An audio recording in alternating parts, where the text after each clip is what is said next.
Bienvenue dans Esprit du livre. La Sira d'Ibn Hisham constitue l'un des textes les plus fondamentaux de la tradition islamique.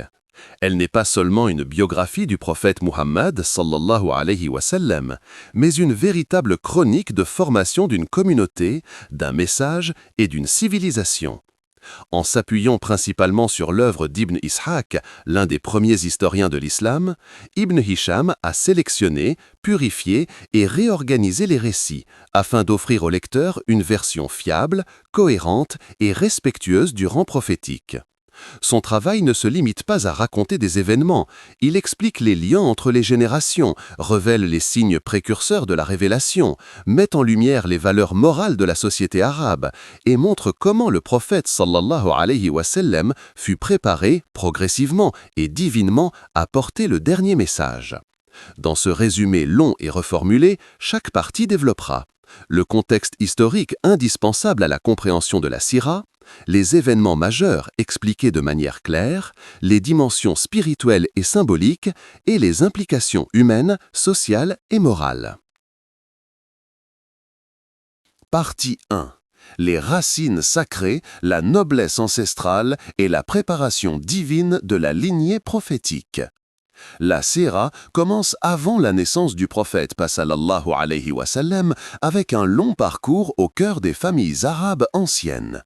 Cette entrée en matière n'est pas seulement historique, elle montre que la venue de Mohammed sallallahu alayhi wa sallam s'inscrit dans une continuité voulue et dirigée par Allah depuis des siècles. 1. L'héritage d'Ibrahim et d'Ismaïl, la source de toute la lignée. La généalogie du prophète sallallahu alayhi wa sallam remonte au noble prophète Ibrahim, Abraham, et à son fils Ismaïl, installé dans la vallée désertique de la Mecque. Ibn Hisham insiste sur plusieurs éléments symboliques. Ibrahim a établi à la Mecque une terre sacrée, purifiée et consacrée à l'adoration d'Allah. Ismaïl, par son caractère, sa patience et son courage, incarne la rectitude morale et spirituelle qui sera transmise à ses descendants. La langue arabe pure se développe autour d'Ismaïl et de sa descendance, ce qui prépare indirectement la révélation future. Le dernier message sera en arabe la langue de clarté.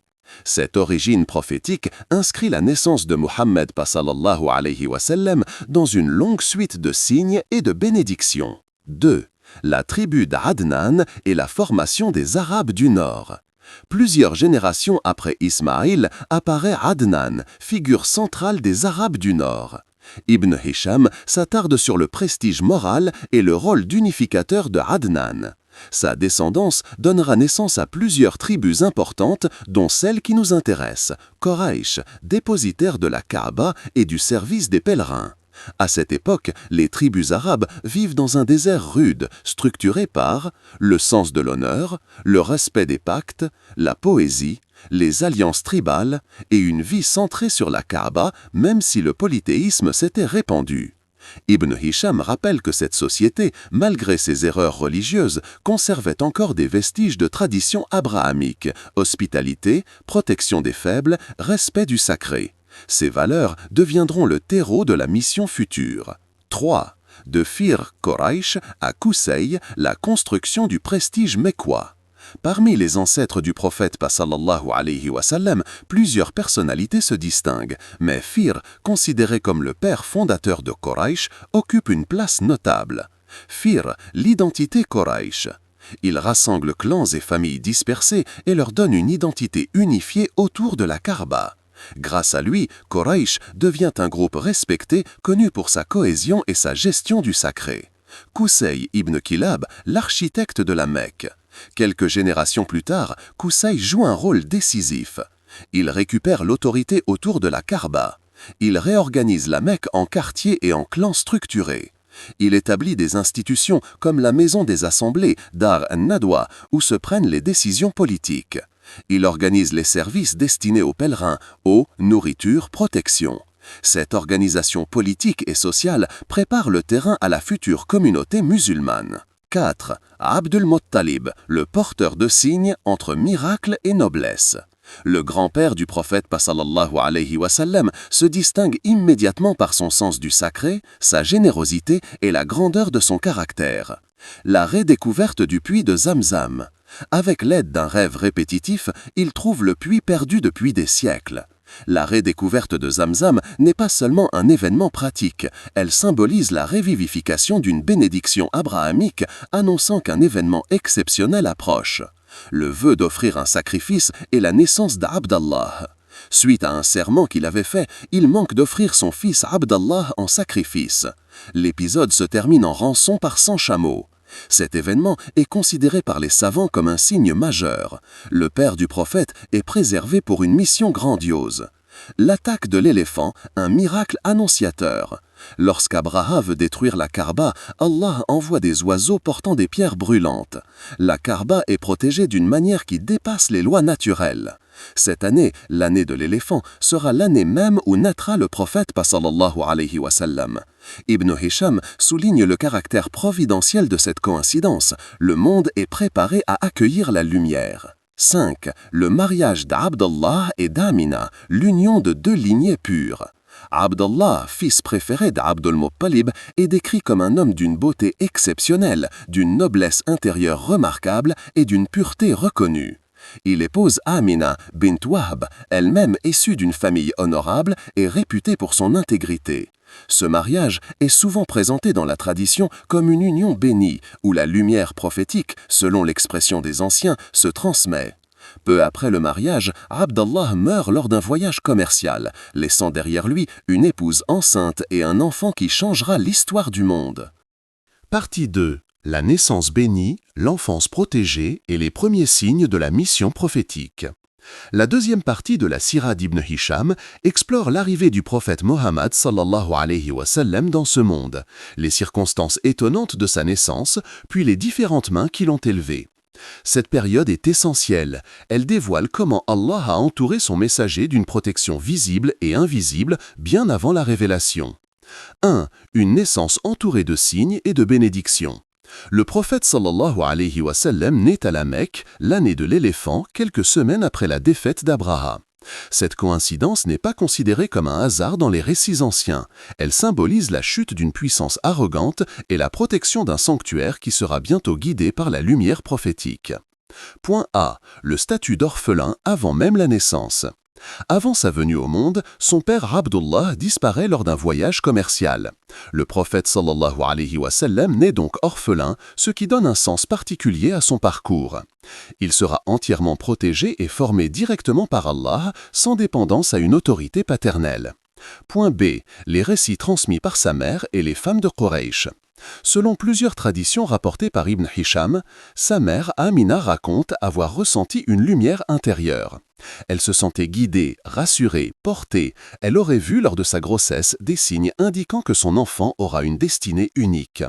Ces récits traduisent, selon les savants, l'idée que la naissance du prophète sallallahu alayhi wa sallam était accompagnée d'un environnement spirituel particulier. Point C. Une naissance simple, pure et respectée. Amina accouche dans la pureté des coutumes arabes, assistée par des femmes du clan. Aucune extravagance, aucun décor royal. La grandeur réside dans la simplicité. Dès les premières heures, l'enfant est immédiatement entouré de respect, de douceur. 2. Sous la protection d'Abd al-Muttalib. Affection, respect et reconnaissance. Le grand-père du prophète sallallahu alayhi wa sallam, Abd al-Muttalib, ressent dès le début une grande affection pour l'enfant.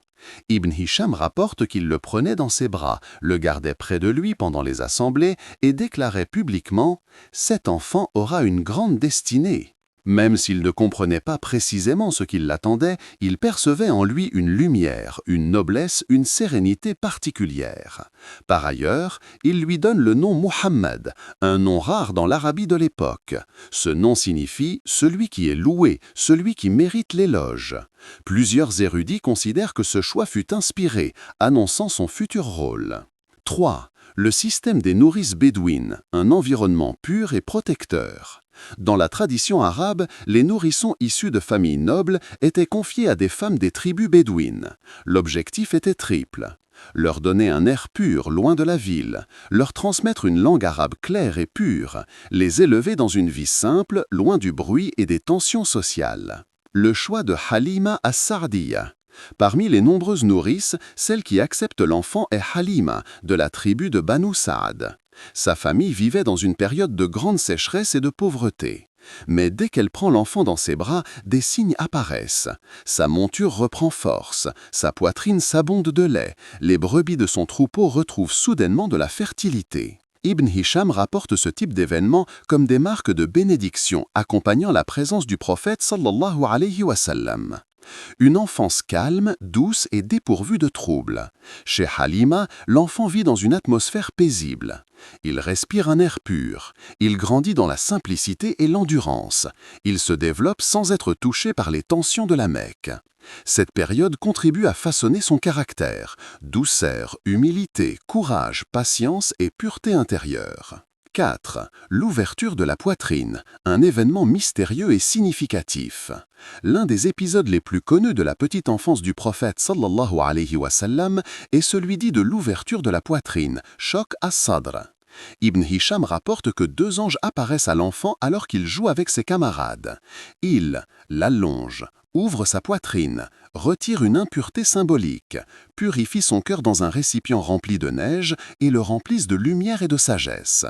Les enfants de Halima, effrayés, courent prévenir leurs parents. A. Une purification destinée à préparer la mission. Selon les commentaires des savants, cet événement est une préparation spirituelle exceptionnelle. Il montre la protection divine accordée au prophète sallallahu alayhi wa sallam. Il manifeste que son cœur est préservé des influences nuisibles. Il indique qu'il sera un modèle d'équilibre moral et spirituel. Ce miracle pousse Halima à ramener rapidement l'enfant à sa famille par crainte d'autres événements qu'elle ne comprendrait pas. 5. Retour à la Mecque, Amina, la tendresse maternelle et un nouveau deuil. Mohammed sallallahu alayhi wa sallam retourne après sa mère Amina à l'âge de 4 ou 5 ans. À ce moment-là, il s'attache à elle, la découvre davantage et vit une relation douce mais brève. A. Le voyage à Yathrib, souvenirs et tristesse. Amina entreprend un voyage avec son fils vers Yathrib, future Médine, pour visiter la tombe de son mari. Ce voyage permet au prophète sallallahu alayhi wa sallam de découvrir la ville où il reviendra plus tard comme chef d'État. Mais le retour tourne au drame. Amina tombe malade et meurt dans un lieu appelé Al-Abwa. Le prophète sallallahu alayhi wa sallam a alors environ 6 ans. Il devient doublement orphelin. Cet épisode marque profondément sa sensibilité, son empathie, sa compassion envers les faibles et les endeuillés. 6. Sous la protection d'Abu Talib, une éducation bâtie sur la loyauté et le sacrifice. Après la mort d'Amina, l'enfant est recueilli par son grand-père. Mais 2 ans plus tard, Abd al-Muttalib meurt à son tour. Le jeune Mohammed passe alors sous la protection d'Abu Talib, son oncle. Bien que pauvre, celui-ci éprouve une affection immense pour lui.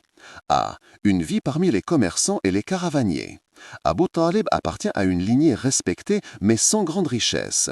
Le prophète sallallahu alayhi wa sallam grandit dans une atmosphère de travail, d'honneur, de responsabilité. Il participe à la vie de la tribu, organisation des caravanes, gestion des biens, observation des routes commerciales, respect des alliances. A. La première participation au monde extérieur. Vers l'âge de 12 ans, Abu Talib emmène Mohammed sallallahu alayhi wa sallam dans un voyage commercial vers la Syrie. À cette occasion, plusieurs récits mentionnent un moine qui aurait reconnu chez lui des signes prophétiques. Ibn Hisham rapporte ces anecdotes comme un témoignage supplémentaire de la singularité de l'enfant. Partie 3. La jeunesse du prophète. Pureté morale, travail, réputation et premiers signes de la mission.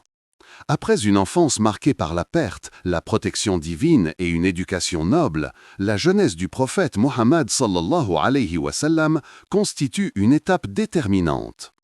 Ibn Hisham présente ces années comme le socle où se construisent les traits qui feront de lui un modèle humain.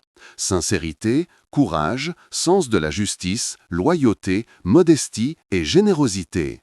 Cette période s'étend approximativement de l'adolescence à l'âge de 40 ans, c'est-à-dire jusqu'à la révélation. C'est une phase essentielle où se manifeste une conduite irréprochable dans une société corrompue, Un talent naturel pour la médiation, une fiabilité commerciale exceptionnelle, une sagesse déjà évidente et une protection divine qui l'éloigne des pratiques immorales de son époque. 1. Une jeunesse intègre dans une société marquée par la décadence morale. L'Arabie pré-islamique est souvent décrite comme plongée dans le polythéisme, les querelles tribales, l'alcool, la violence et l'injustice sociale. C'est dans cet environnement que grandit le prophète sallallahu alayhi wa sallam, mais en demeurant totalement préservé. Petit a, une particularité reconnue très tôt. Dès l'adolescence, Quraysh observe en lui une pudeur exceptionnelle, une maturité qui dépasse son âge, une inclination naturelle à la vérité, une répulsion instinctive pour toute forme d'idolâtrie ou de débauche. Il ne participe ni aux beuveries, ni aux fêtes polythéistes, ni aux discussions obscènes, pratique pourtant courante chez les jeunes de son âge. Petit b. Une protection divine contre les tentations. Ibn Hisham rapporte que lorsqu'il tenta, à 2 occasions, de s'approcher d'une fête de jeunes Mécois, il fut pris d'un profond sommeil, comme si une force invisible l'empêchait d'y assister. Ce n'est qu'à son réveil, à l'aube, qu'il comprit que son cœur n'était pas destiné à goûter à ces distractions. 2. La vie de berger, une école de patience et d'humilité. Comme beaucoup de prophètes avant lui, Muhammad sallallahu alayhi wa sallam exerce le métier de berger dans sa jeunesse. Cette activité, humble en apparence, joue un rôle fondamental dans sa formation. Petit a. Une école de solitude, d'observation et de réflexion. Le berger passe de longues heures dans les plaines désertiques. Cela développe chez lui la patience, l'endurance, la contemplation du monde, l'observation fine des comportements humains et animaux, la capacité à guider, protéger et organiser. Des qualités qui s'avéreront essentielles plus tard dans sa mission prophétique. Petit a. Une indépendance financière précoce. Être berger lui permet également de gagner sa vie très jeune, sans dépendre de personne, et d'apprendre la gestion responsable de biens qui ne sont pas les siens. Une préparation parfaite au commerce. 3. Le passage au commerce, la naissance d'un homme fiable, honnête et respecté. À l'adolescence plus à l'âge adulte, Muhammad sallallahu alayhi wa sallam s'oriente vers le commerce, une activité très importante à la Mecque. Le jeune homme accompagne son oncle Abu Talib dans les caravanes qui naviguent entre la Mecque et les grandes régions commerciales du Levant. Petit a. L'apprentissage du monde. Les voyages lui permettent de découvrir différentes cultures, comprendre les mécanismes économiques, observer les pratiques honnêtes et malhonnêtes, développer une vision stratégique du commerce. Petit b. Une réputation qui se forge rapidement. Grâce à son comportement impeccable, il devient connu sous le titre Al-Amin, le digne de confiance, As-Sadiq, l'homme véridique. Personne dans Quraysh, même ses ennemis plus tard, ne l'accuse d'avoir trahi, menti ou trompé. Cette réputation lui sera d'un grand soutien lorsqu'il commencera à prêcher l'islam. Beaucoup reconnaîtront qu'un homme aussi intègre ne peut inventer un message. 4. Le partenariat commercial avec Khadija, une étape décisive. Parmi ceux qui entendent parler de sa fiabilité figure Khadija bint Khuwaylid, une femme noble, riche, commerçante, reconnue pour sa dignité. Elle cherche à employer quelqu'un de totalement honnête pour gérer ses biens. Petit a. Un voyage différent des autres. Khadija lui confie une caravane importante.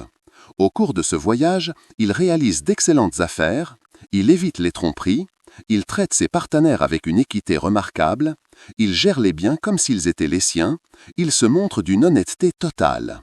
Son assistant, Maïsara, observe en lui une droiture rare ainsi que des signes de faveur divine comme une ombre protectrice lors de certaines pauses. Petit b. Le retour et la confiance totale de Khadija. En découvrant la manière exceptionnelle dont il a géré son commerce, Khadija augmente son estime pour lui confie davantage de responsabilités, puis envisage un mariage avec cet homme dont la noblesse dépasse celle de tous les autres. 5. Le mariage béni avec Khadija. Une union fondée sur l'amour pur, la confiance et la bienveillance. Muhammad sallallahu alayhi wa sallam se marie avec Khadija à l'âge de 25 ans, elle en a environ 40. Leur union est l'une des plus harmonieuses de l'histoire arabe. Petit a. Une femme qui le comprend, le soutient, l'élève.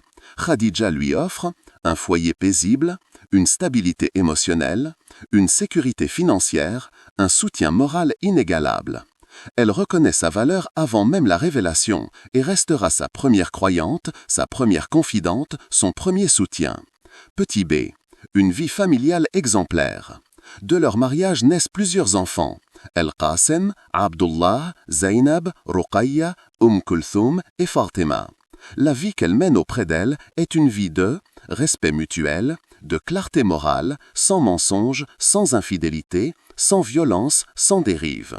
Dans un environnement tribal souvent injuste envers les femmes, le prophète sallallahu alayhi wa sallam se distingue par une douceur et un respect exemplaires. 7. La reconstruction de la Kaaba, un événement révélateur de son sens de la justice. Un événement majeur de sa jeunesse adulte est la reconstruction de la Kaaba.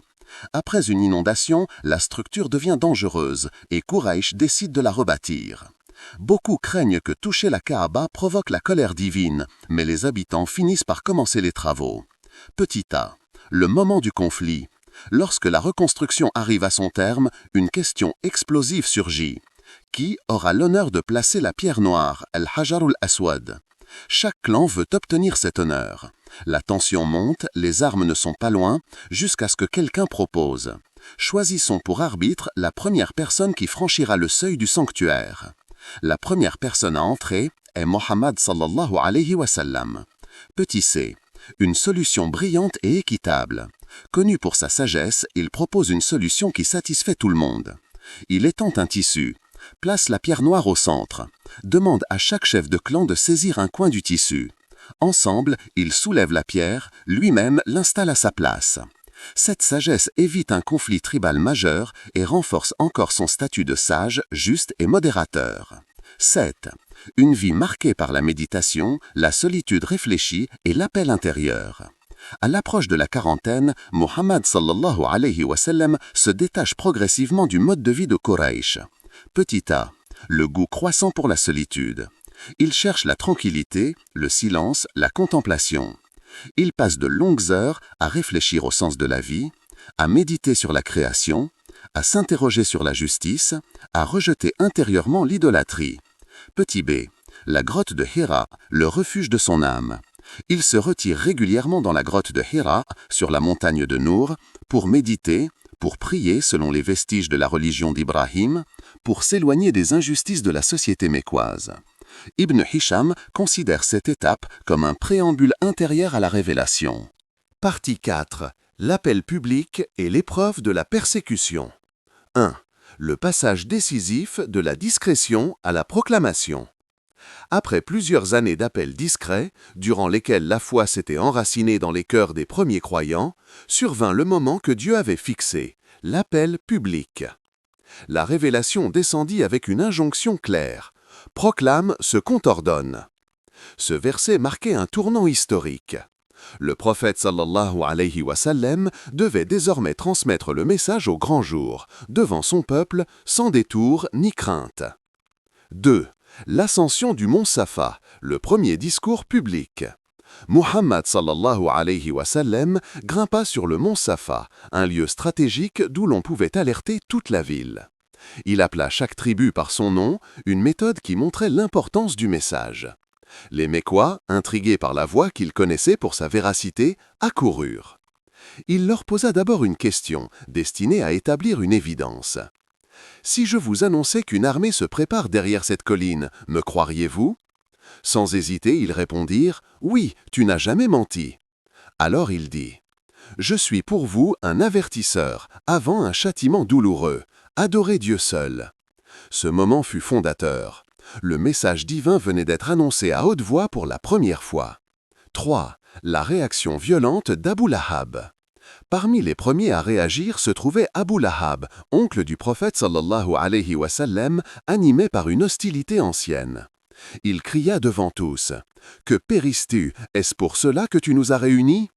Cet affront public fut si grave que la révélation descendit immédiatement pour condamner ce comportement.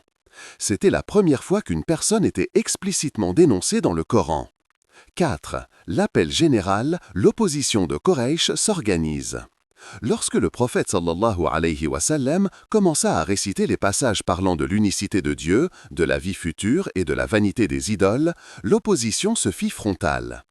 Les chefs de Quraysh craignaient trois choses: la perte de leur autorité religieuse dans le sanctuaire de la Mecque, la remise en cause de l'économie basée sur les pèlerinages idolâtres, la disparition de leurs privilèges tribaux. Au début, ils tentèrent de dissuader le prophète sallallahu alayhi wa sallam par le dialogue, offres matérielles, promesses d'honneur, tentatives de compromis religieux. Mais il répondit d'une fermeté absolue: « Même si vous mettiez le soleil dans ma main droite et la lune dans ma main gauche, je n'abandonnerai pas ce message. » Ce refus marqua le début d'une confrontation ouverte. 5. Les premiers persécutés, la foi mise à l'épreuve.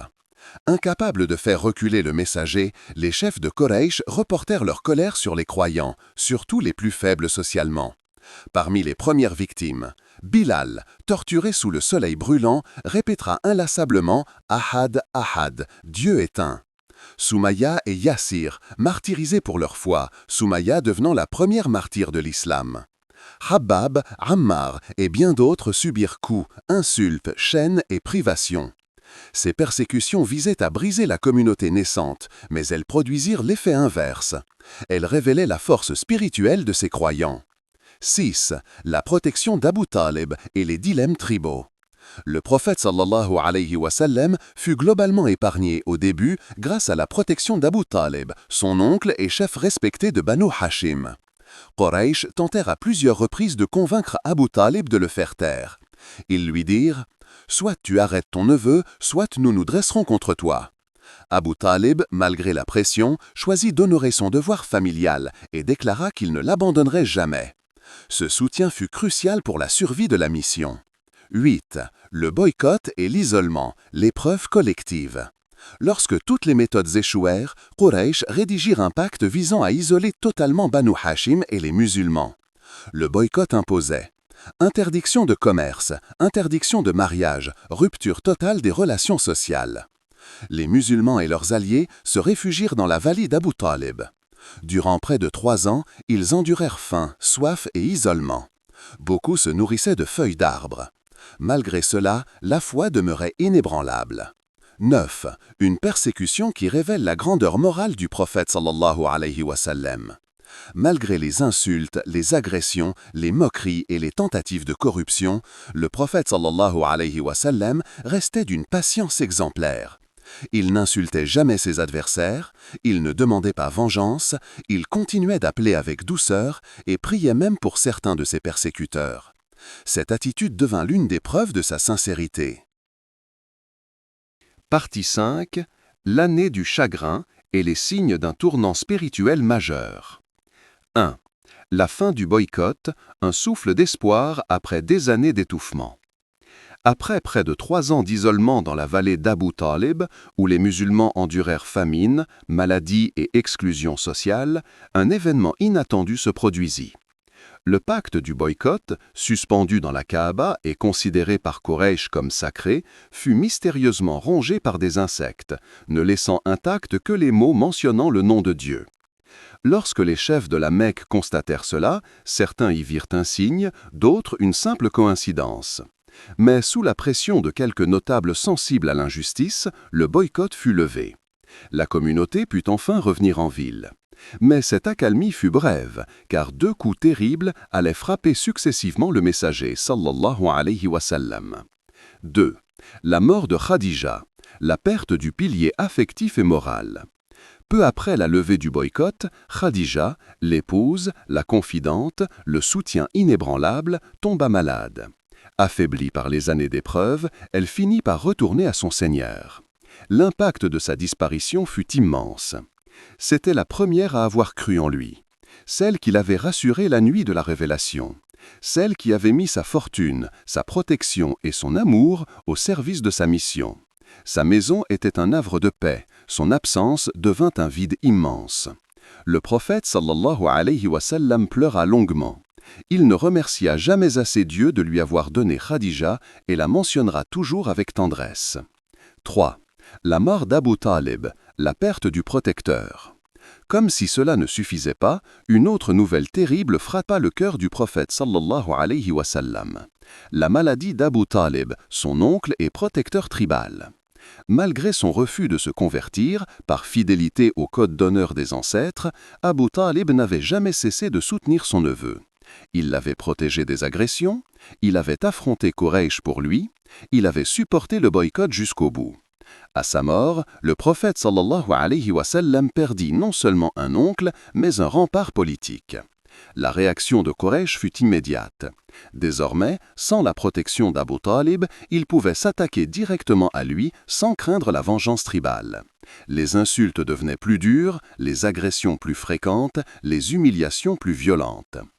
4. Une année qui brisa le cœur. Aam al-Huzn. La combinaison de ces deux pertes, Khadija et Abu Talib, plongea la vie du prophète sallallahu alayhi wa sallam dans une tristesse profonde. Cette année fut appelée Aam al-Huzn, l'année du chagrin. Ce n'était pas une faiblesse spirituelle. C'était la réaction naturelle d'un homme, éprouvé, d'un messager qui perdait en quelques mois la femme qui apaisait son âme, l'oncle qui protégeait sa vie. Et au milieu de ce deuil, l'hostilité de Quraysh atteignait son paroxysme. 5. L'espoir recherché à Taïf, une mission douloureuse. Face à l'impasse mécoise, le prophète sallallahu alayhi wa sallam se rendit à Taïf, une ville influente où il espérait obtenir soutien et protection. Il présenta son message au chef de la tribu de Thaqif, mais leur réaction fut d'une brutalité inouïe. Ils se moquèrent de lui, refusèrent même de l'écouter et lancèrent contre lui des enfants et des esclaves pour le chasser. Ils le poursuivirent en lançant des pierres, blessant son corps et ses pieds jusqu'à ce qu'il saigne. Il s'éloigna tant bien que mal jusqu'au verger de Taïf, abrité derrière un mur. Là, dans un moment d'intense douleur, il invoqua son Seigneur avec l'une des plus belles supplications de sa vie, exprimant sa faiblesse, mais affirmant que tant que Dieu était satisfait de lui, rien ne pouvait l'atteindre. 6. La miséricorde plutôt que la vengeance. Lorsque l'ange des montagnes vint lui dire qu'il avait reçu l'ordre d'écraser la ville de Taïf s'il le souhaitait, il répondit avec une compassion qui défie la logique humaine. « Non, j'espère qu'un jour, leurs descendants adoreront Dieu seul. » Cette réponse montre le sommet moral de sa mission. Même au pire moment, il ne répondait pas à la violence par la violence. 7. Le soutien invisible, les djinns de Nakhla. De retour vers la Mecque, encore blessé, le prophète sallallahu alayhi wa sallam s'arrêta dans une vallée appelée Nakhla. Là, alors qu'il récitait le Coran dans la nuit, un groupe de djinns l'écouta en silence. Touchés par les versets, ils crurent en son message et repartirent transmettre ce qu'ils avaient entendu à leur communauté. C'était un signe. Lorsque les hommes refusent, d'autres créatures répondent. 9. Le retour à la Mecque sous protection temporaire. Revenir à la Mecque était dangereux. Sans protection tribale, il risquait l'assassinat. Il sollicita alors la protection, djiwar, de 3 notables. Seul l'un d'entre eux, Al-Mut'im ibn Adi, accepta.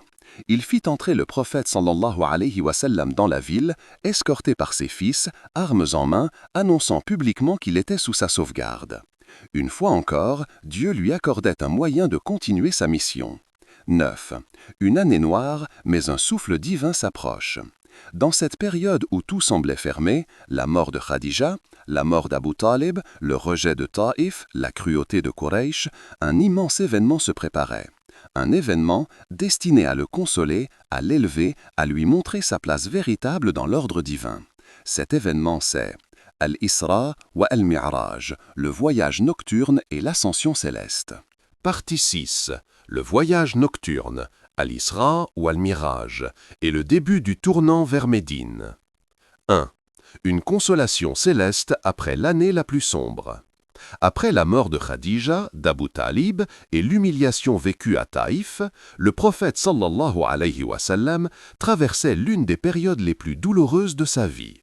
Mais c'est souvent au cœur de la nuit que la lumière divine se révèle avec le plus d'éclat.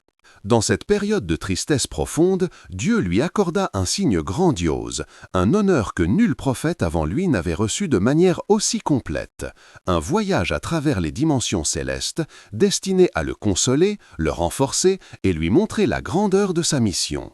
2. Le départ miraculeux, de la Kaaba à Jérusalem. Une nuit, alors qu'il se reposait près de la Kaaba ou dans la maison d'Hani selon les récits, l'ange Jibril vint à lui accompagné d'une monture d'origine céleste, Al-Buraq, un être lumineux plus rapide que l'éclair.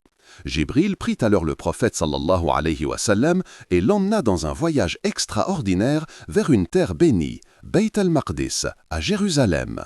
Ce trajet, normalement impossible en plusieurs semaines, fut accompli en un instant, brisant les limites ordinaires du temps et de l'espace. 3. L'arrivée à Jérusalem, la prière avec tous les prophètes. À la mosquée sacrée de Jérusalem, le prophète sallallahu alayhi wa sallam trouva réunis les prophètes venus avant lui. Ibrahim, Moussa, Isa, Nuh, Youssouf, Daoud, Suleyman et bien d'autres. Dieu voulut ainsi montrer que Muhammad sallallahu alayhi wa sallam était le sceau des prophètes, l'héritier de tous les messages divins. Il leur dirigea la prière, affirmant par ce geste symbolique la continuité du monothéisme, la confirmation de sa mission et la supériorité spirituelle que Dieu lui a accordée. C'était le premier acte de son ascension vers les sphères immatérielles. 4. L'ascension céleste, Al-Mirraj, la traversée des 7 cieux.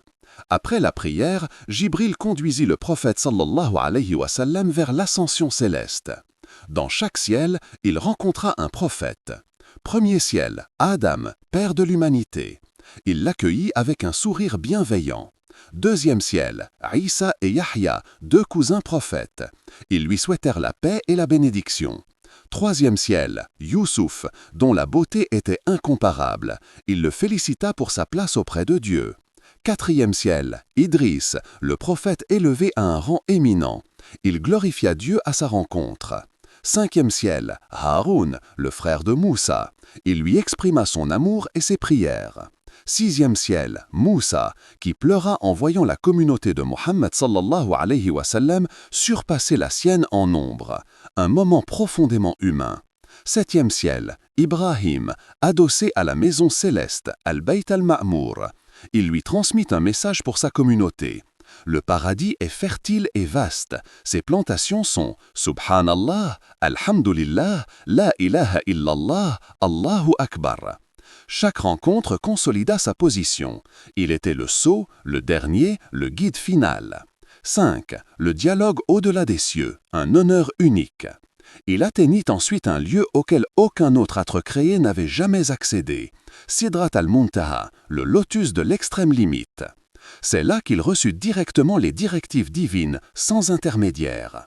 Le cœur du prophète sallallahu alayhi wa sallam ne vacilla pas malgré la magnificence surnaturelle qui l'entourait. 7. L'institution de la prière, le cadeau du ciel. Au cours de ce dialogue céleste, Dieu prescrivit la prière à la communauté de Muhammad sallallahu alayhi wa sallam. Au début, 50 prières par jour. En redescendant, Moussa, par compassion, lui conseilla de demander un allègement, connaissant la nature humaine. Après plusieurs retours entre Sidrat al-Muntaha et Jibril, le nombre fut réduit à 5 prières, tout en gardant la récompense des 50. Ce moment établit la prière comme lien direct entre l'homme et Dieu, ascension quotidienne du croyant, rappel de l'ascension du prophète sallallahu alayhi wa sallam. 8. Le retour à la Mecque, un défi de foi. Le prophète sallallahu alayhi wa sallam revint à la Mecque avant l'aube. Le lendemain matin, il annonça l'événement à Quraysh. Leur réaction fut immédiate, moqueries, insultes, interrogations hostiles. Ils lui demandèrent de décrire la mosquée d'Al-Aqsa. Dieu lui dévoila alors la vision du lieu, lui permettant de la décrire en détail. Même certains musulmans nouvellement convertis doutèrent, sauf Abu Bakr qui déclara « S'il l'a dit, alors c'est vrai ». C'est ce jour-là qu'il fut surnommé As-Siddiq, le véridique. 9. Un événement spirituel, mais aussi stratégique. Le voyage nocturne eut plusieurs objectifs. Consoler le prophète sallallahu alayhi wa sallam, montrer la grandeur de sa mission, confirmer la continuité avec les prophètes précédents, instaurer la prière comme pilier central, préparer la prochaine étape, l'ouverture vers Médine. Car la mission à la Mecque touchait à sa fin. Un nouveau peuple, une nouvelle terre, un nouveau chapitre se préparait, la rencontre avec les tribus de Yathrib. 9. Les premiers contacts avec Médine, une brise d'espoir. Lors des saisons de pèlerinage, le prophète sallallahu alayhi wa sallam profitait de l'affluence pour présenter le message aux tribus venues de tout le pays. Un jour, il rencontra un petit groupe de 6 hommes de Yathrib, la future Médine. Ils l'écoutèrent attentivement et dirent « C'est exactement ce que notre ville a besoin. Nos tribus sont en guerre depuis des années. Peut-être que Dieu nous réunira grâce à toi. » Ils repartirent convaincus et répandirent le message dans leur cité. C'était la première lueur de Médine, la première promesse d'un réfugié, la première étape d'un tournant majeur. Partie 7. Les pactes d'Al-Aqaba et la préparation de l'hégire. 1. Le contexte. La Mecque devient étouffante.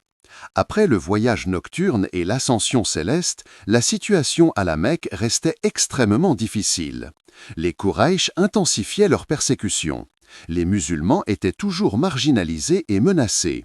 Le prophète sallallahu alayhi wa sallam perdait progressivement ses alliés politiques locaux, notamment après la mort d'Abu Talib. Il était clair que la survie de la communauté naissante nécessitait un refuge sûr, loin des persécuteurs. C'est dans ce contexte que Dieu ouvrit la voie vers Yathrib, une ville tribale qui cherchait la paix et la justice. 2. Les premières rencontres avec Yathrib, l'étincelle d'un nouvel espoir. Lors des saisons de pèlerinage, des groupes de Yathrib venaient à la Mecque pour les affaires ou le culte. Le prophète sallallahu alayhi wa sallam saisit ces occasions pour transmettre le message. Il parlait de l'unicité de Dieu, de la justice, de la moralité et de la fraternité. Les habitants furent impressionnés par sa droiture, sa sagesse et la clarté de son message. 2 hommes de Yathrib, Al-Khattab ibn Nawfal et Abdallah ibn Rawaha, furent parmi les premiers à croire et à convaincre leur tribu. 3. Le premier pacte d'Al-Aqaba, un engagement secret. Lors de la première rencontre à Al-Aqaba, hors de la ville, le prophète sallallahu alayhi wa sallam reçut un engagement de 6 hommes.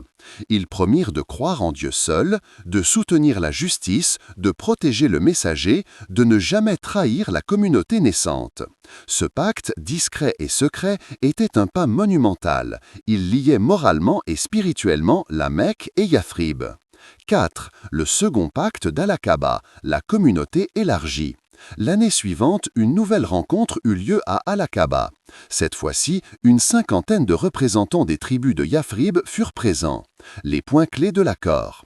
Croire en l'unicité de Dieu et accepter le prophète sallallahu alayhi wa sallam comme messager. Respecter les enseignements du Coran et la Sunna. Protéger la communauté musulmane même au risque de leur vie. Établir la justice et la fraternité entre tribus rivales de Yathrib. Ce pacte constituait le socle de la future constitution de Médine, préparant la migration et l'installation de l'islam dans une nouvelle ville. 5. L'importance spirituelle et politique des pactes. Sur le plan spirituel, les pactes démontraient que l'islam pouvait unir des tribus divisées par des siècles de conflits.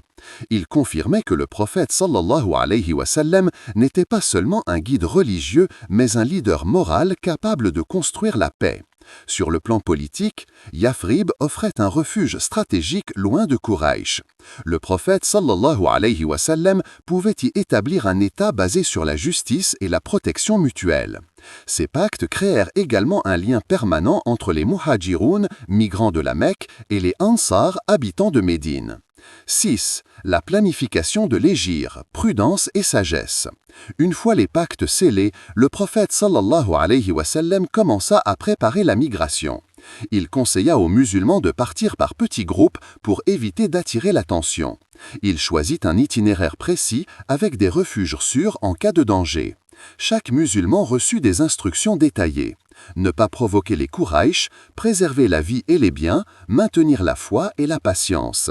Cette préparation reflétait la sagesse stratégique et la prévoyance du prophète sallallahu alayhi wa sallam. 7. L'importance des alliances, un modèle pour l'avenir. Le prophète sallallahu alayhi wa sallam ne cherchait pas seulement un refuge. Il créait une communauté équilibrée où les migrants de la Mecque seraient protégés, les habitants de Yathrib pourraient résoudre leurs conflits internes, l'islam servirait de loi morale et sociale pour unir tout le peuple. Ainsi, chaque pacte n'était pas seulement un engagement religieux, mais aussi un contrat social. C'était un exemple unique de diplomatie, de foi et de stratégie combinée.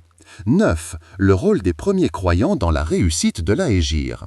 Sans la loyauté et le courage des premiers croyants, Abu Bakr, fidèle compagnon, Ali, jeune mais dévoué, et d'autres compagnons de confiance, la migration n'aurait pas été possible. Chacun savait que la survie de l'islam dépendait de la patience, de la discrétion et du courage. 9. Le tournant final, la Mecque ou Médine. Après les pactes, le choix était clair. La Mecque restait hostile, contrôlée par Quraysh. Médine offrait sécurité et possibilité de construire une société islamique. Dieu avait ainsi préparé le prophète sallallahu alayhi wa sallam, la voie du salut, le lieu de la future communauté, la mise en place de la législation et de la moralité. C'était l'avant-goût de l'hégire, l'événement qui allait transformer le destin de l'islam et de l'humanité. Partie 8. L'hégire. L'hégire, le départ vers Médine et la traversée miraculeuse. 1. La décision cruciale. Fuir pour sauver la mission. Après les pactes d'Al-Aqaba, il devint évident que la survie de la communauté naissante nécessitait une migration hors de la Mecque.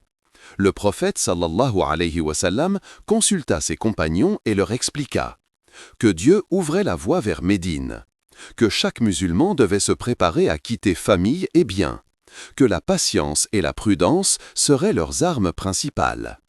Il fut décidé que l'hégire se ferait en petites étapes pour éviter la vigilance des Quraïsh et garantir la sécurité des migrants. 2. Le départ secret, prudence et discrétion. Le prophète sallallahu alayhi wa sallam choisit de partir de nuit, accompagné uniquement de son fidèle compagnon Abu Bakr, afin de réduire les risques de capture. Ils se réfugièrent dans la grotte de Thawr, à quelques kilomètres au sud de la Mecque. Les Quraïsh, à leur poursuite, offraient de l'argent pour capturer le messager, postaient des gardes le long des routes. Mais la sagesse de la planification et la protection divine empêchèrent toute interception. 3. La grotte de Thawr, un miracle de protection divine. Dans cette grotte, l'angoisse était palpable. Les ennemis de Quraysh passèrent à quelques mètres, inspectant chaque recoin. Mais Dieu fit surgir un miracle discret. Une araignée tissa sa toile à l'entrée. Une colombe fit son nid juste devant l'ouverture. Les Quraïsh, voyant cela, pensèrent que la grotte était inoccupée depuis longtemps et repartirent. Ce petit miracle démontra que la protection divine accompagne ceux qui accomplissent leur mission. 4. La traversée vers Médine, un long voyage semé de foi. Après quelques jours de repos, le prophète sallallahu alayhi wa sallam et Abu Bakr quittèrent la grotte. Le trajet comprenait des oasis pour se ravitailler, des montagnes pour se cacher, des rencontres discrètes avec des tribus alliées, des invocations constantes à Dieu pour la protection. Chaque étape fut un test de patience et de foi. Les compagnons étaient épuisés, mais leur confiance dans la guidance divine restait inébranlable. 5. L'arrivée à Quba, le premier village sanctuaire. Ils atteignirent Quba, une petite ville proche de Médine. Événement marquant. Le prophète sallallahu alayhi wa sallam fut accueilli chaleureusement par les habitants convertis. Il posa les fondations de la première mosquée, symbole de refuge et de cohésion. Il instaura un climat de paix et de fraternité entre migrants et autochtones. Ce fut le premier acte concret de construction de la future cité islamique. 6. L'entrée triomphale à Médine. Après quelques jours à Quba, le prophète sallallahu alayhi wa sallam entra dans Yathrib, Médine, avec tous les habitants sortis pour l'accueillir. Signe de reconnaissance et d'honneur. Les tribus alignées pour l'accueillir. Les habitants agitant des palmes et criant « Bienvenue au messager de Dieu ». Les musulmans de la Mecque se joignant à la population locale pour former une communauté unie. Ce jour fut un tournant historique. L'islam sortait enfin de la Mecque et entrait dans la vie publique, sociale et politique. 7. La fraternité Muhajirun-Ansar, un modèle d'unité. Le prophète sallallahu alayhi wa sallam établit la fraternisation entre les migrants, Muhajirun, et les habitants, Ansar. Chaque migrant reçut un frère de Médine pour partager logements, biens et ressources. La solidarité devint un pilier moral et social. La fraternité permit à la communauté de prospérer malgré les défis économiques et politiques. Cette initiative montra l'importance de la solidarité dans la construction d'une société juste. 9. La première mosquée de Médine, cœur de la communauté. À Médine, le prophète sallallahu alayhi wa sallam posa la première pierre de la mosquée du prophète, Masjid an-Nabawi. Un lieu de prière, un lieu de consultation, un centre éducatif, un symbole d'unité et de justice. La mosquée n'était pas seulement un lieu religieux, elle devint le centre de gouvernance et de vie communautaire. 9. Le début de l'État islamique, justice et morale. Avec la communauté installée à Médine, le prophète sallallahu alayhi wa sallam commença à établir des lois basées sur la justice divine, protéger les minorités et les tribus locales, créer un modèle d'État où religion et vie sociale étaient intimement liées, garantir la sécurité collective contre les menaces externes et internes. L'hégire ne fut donc pas seulement une migration physique, c'était la fondation d'un État moral et politique unique. Partie 9. Les grandes confrontations, Badr, Uhud et Al-Ahzab. 1. La naissance des tensions militaires. Après l'installation à Médine, la communauté musulmane commença à prospérer malgré la menace constante de Quraysh. Les Mécois considéraient l'expansion de l'islam comme un danger politique et économique. Les musulmans, désormais organisés et protégés par leur nouvel État, devaient défendre leur foi et leur vie. C'est dans ce contexte que les grandes batailles de Badr, Uhud et Al-Ahzab allaient se dérouler. 2. La bataille de Badr, la première victoire décisive. Les causes. Les Quraysh convoitaient les caravanes des musulmans pour punir leur départ. Les musulmans voulaient protéger leurs biens et affirmer leur présence. Le déroulement, bien que numériquement inférieur, environ 313 contre 1000, les musulmans furent guidés par la stratégie et la foi. Le prophète sallallahu alayhi wa sallam dirigea la bataille avec courage et sagesse. La victoire fut totale, attribuée par tous à la protection divine. Conséquence, la crédibilité de l'islam se renforça à Médine et dans les tribus voisines. Les Quraysh furent humiliés et les alliances tribales commencèrent à se modifier. 3. La bataille d'Uhud, l'épreuve de l'obéissance. Les causes. Les Quraysh, désireux de venger Badr, attaquèrent Médine avec une armée plus importante. Le déroulement, les musulmans se placèrent sur le mont Uhud. Initialement victorieux, ils furent dépassés lorsque certains archers quittèrent leur poste par désobéissance. Les Quraysh profitèrent de cette faille pour infliger des pertes douloureuses. Leçon. La bataille enseigna l'importance de discipline et d'obéissance. Même les victoires peuvent se transformer en épreuves si les commandements divins ne sont pas respectés. Le prophète sallallahu alayhi wa sallam fut blessé, mais sa détermination ne faiblit pas. 4. La bataille d'Al-Ahzab, la tranchée, l'union des ennemis. Les causes. Après Uhud, Quraysh s'allièrent avec d'autres tribus et groupes juifs mécontents pour attaquer Médine. Cette coalition fut connue sous le nom de la Confédération des tribus. Le déroulement, les musulmans, guidés par le prophète sallallahu alayhi wa sallam, creusèrent une tranchée autour de la ville, stratégie inspirée par Salman le Perse. Les assaillants ne purent percer la défense. L'ingéniosité militaire, combinée à la foi et à la persévérance, permit aux musulmans de résister sans subir de pertes majeures. Conséquence, la bataille solidifia la cohésion interne à Médine. La réputation des musulmans en tant que communauté organisée et protégée par Dieu se renforça. Les Quraysh perdaient de plus en plus d'influence sur les tribus voisines. 5. Les enseignements spirituels et stratégiques.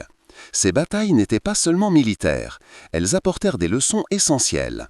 La foi avant la force, la victoire dépend de la guidance divine. La discipline et l'unité, même le courage le plus grand ne suffit pas sans organisation. La patience et la persévérance. Les épreuves sont inévitables, mais elles renforcent la communauté. La justice et la miséricorde. Après chaque bataille, les musulmans traitaient prisonniers et vaincus avec équité. 5. Le rôle du prophète sallallahu alayhi wa sallam. Dirigeant militaire et spirituel, il combina stratégie, sagesse et foi. Sa patience face aux pertes, sa discipline et sa vision morale furent exemplaires. Il montra que la force physique doit toujours être guidée par la justice et la foi. 7. L'impact sur la communauté. La communauté musulmane devint plus soudée et respectée. Médine était désormais un centre politique, spirituel et militaire capable de résister aux agressions extérieures. Les alliances tribales se modifièrent en faveur des musulmans. L'islam commençait à s'étendre au-delà de Médine, inspirant admiration et crainte. Partie 10. La consolidation et la paix. Al-Hudaybiyah. 1. Le contexte. Le désir de pèlerinage et la tension avec Quraysh. Après plusieurs années de bataille et de consolidation à Médine, le prophète sallallahu alayhi wa sallam souhaitait accomplir un pèlerinage pacifique à la Mecque pour renforcer la foi des musulmans et réaffirmer les rites religieux. Les Quraysh, toujours hostiles, voyaient cette démarche comme une menace politique. Le prophète sallallahu alayhi wa sallam prit donc des mesures pour éviter tout conflit, privilégiant la paix et la diplomatie. 2. Le départ vers la Mecque, préparation et précaution. Le prophète sallallahu alayhi wa sallam se dirigea vers la Mecque avec environ 1400 compagnons, armés pour se défendre, mais avec une intention de paix. Il envoya des émissaires pour annoncer son arrivée pacifique. Il ordonna aux musulmans de ne pas attaquer ou provoquer les Mécois. L'objectif était clair, accomplir le pèlerinage et instaurer un climat de confiance malgré les tensions. 3. Les négociations à Al-Hudaybiyah. Les Quraysh interdirent aux musulmans d'entrer dans la ville. Le prophète sallallahu alayhi wa sallam entama alors des négociations avec leurs représentants. Les points clés du traité. Trêve de 10 ans entre Quraysh et musulmans. Liberté pour les tribus alliées de choisir leur camp. Retour pacifique des fugitifs. Toute personne quittant la Mecque pour Médine sans autorisation devait être renvoyée. Accès futur au pèlerinage dans l'année suivante. Bien que certains compagnons aient trouvé ces termes difficiles à accepter, le prophète sallallahu alayhi wa sallam insista sur la sagesse et la patience, voyant le traité comme un triomphe stratégique et spirituel. 4. L'impact immédiat du traité. La paix temporaire permit aux musulmans de se concentrer sur l'organisation interne. Les conversions se multiplièrent car la religion pouvait être enseignée sans menace militaire immédiate. Les tribus voisines commencèrent à percevoir l'islam comme une force stable et juste. Le traité montra que parfois la patience et la diplomatie valent plus que la confrontation. 5. Le pèlerinage d'Al-Hudaybiyah, une victoire spirituelle. 1 an plus tard, grâce au traité, le prophète sallallahu alayhi wa sallam put entrer à la Mecque pour accomplir le pèlerinage. Moment marquant. Les rites furent accomplis avec dévotion. Aucun conflit majeur n'eut lieu malgré la présence des Quraysh. Les musulmans consolidèrent leur identité religieuse et sociale. Cette étape fut considérée comme une victoire morale et spirituelle, même si les gains matériels semblaient limités. 4. La sagesse du prophète sallallahu alayhi wa sallam, patience et stratégie. Le prophète sallallahu alayhi wa sallam montra qu'une victoire n'est pas seulement militaire. Il privilégia la paix et la prévoyance. Chaque action renforçait la position morale, sociale et politique des musulmans. Le traité d'Al-Hudaybiyah préparait en réalité la conquête pacifique de la Mecque quelques années plus tard. 7. Les leçons de ce moment historique. La patience triomphe parfois de la force. La diplomatie peut préparer des victoires futures. La foi et la morale doivent guider les actions. L'unité de la communauté est essentielle pour la réussite. La confiance en la protection divine est la base de toute stratégie. 8. La consolidation de Médine. Pendant cette période de paix relative, le prophète sallallahu alayhi wa sallam renforça l'organisation de la communauté, assura la justice entre musulmans et non-musulmans, éduqua la société sur les principes de foi, de morale et de fraternité, prépara la société à devenir un centre de rayonnement pour l'islam. Partie 11. La conquête pacifique de la Mecque et la fin de l'opposition Quraysh. 1. Le contexte, la trêve d'Al-Hudaybiyah et la montée de la force musulmane. Après le traité d'Al-Hudaybiyah, les musulmans purent consolider Médine. Les alliances avec des tribus locales et régionales se renforcèrent. L'influence des Quraysh diminua progressivement, car leur incapacité à empêcher l'expansion de l'islam se faisait ressentir. Le prophète sallallahu alayhi wa sallam attendit patiemment le moment choisi par Dieu pour agir, combinant sagesse et stratégie. 2. La rupture de la trêve, une opportunité divine. Quelques années après Al-Hudaybiyah, certaines tribus alliées aux Koraïch violèrent le traité en attaquant des tribus musulmanes. Ces actes constituaient une rupture formelle de la trêve. Le prophète sallallahu alayhi wa sallam informa les Koraïch de la violation, mais la situation rendit inévitable la conquête de la Mecque. 3. La mobilisation pour la Mecque. Le prophète sallallahu alayhi wa sallam rassembla une armée d'environ 10 000 hommes, mais aucun combat n'était souhaité. L'objectif principal, restaurer la paix et l'ordre. La tactique, entrer dans la ville sans effusion de sang. Chaque compagnon était conscient de l'importance de la discipline et de la modération. 4. L'entrée pacifique dans la Mecque. Le prophète sallallahu alayhi wa sallam entra dans la Mecque avec ses compagnons en silence et sans destruction. Les Mecquois, surpris, ne purent opposer de résistance. Les symboles de l'idolâtrie furent détruits par les musulmans eux-mêmes. Le prophète sallallahu alayhi wa sallam prononça des paroles de pardon et de miséricorde envers ceux qui s'étaient opposés à lui. 5. Le pardon et la clémence, une victoire morale. Au lieu de vengeance, le prophète sallallahu alayhi wa sallam proclama « Allez, vous êtes libres ». Les anciens ennemis furent épargnés, les Koraïch purent retourner à leur vie civile sans crainte, les musulmans consolidèrent leur légitimité morale et religieuse. Cette approche pacifique permit de gagner le cœur de la population et d'assurer la pérennité de la paix. 6. La purification de la Kaaba. Le prophète sallallahu alayhi wa sallam retira toutes les idoles de la Kaaba, restaurait le lieu comme centre de culte uniquement dédié à Dieu, établissant ainsi la centralité du monothéisme pour tous les pèlerins. Cette action symbolisa la victoire de la foi sur l'ignorance et les pratiques idolâtres. 9. La proclamation universelle, le message du dernier prophète.